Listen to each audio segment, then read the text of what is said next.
were the doubts going through your mind when you were, it was a slightly unique situation for you given the fact that you'd been doing a little bit of angel investing and getting close to the entrepreneurs.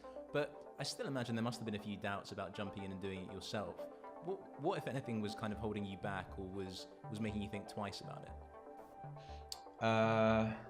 Gosh, good question.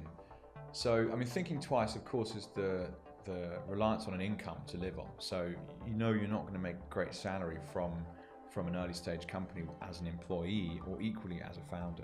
So that's one of the main hurdles that you've got to get by. And of course, EF gives you some stipend to get through, and that's a big factor in aiding this process of starting companies.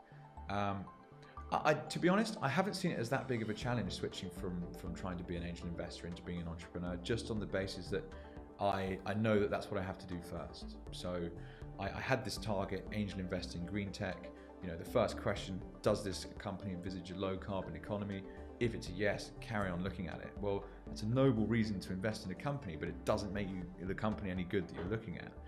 And I think it's just an interesting nuance to have as a now entrepreneur, looking at getting funding for the idea you have and knowing the depth of the due diligence that people put into potentially investing and how good we're going to have to be to get to that stage. But no, I mean, I've enjoyed both of them so far. It's very different to my last job, but I've taken the decision that for a few years this is where I want to search for some upside, and I'm convinced that in the next 10 years this would be the way to actually be successful rather than working for a big corporation.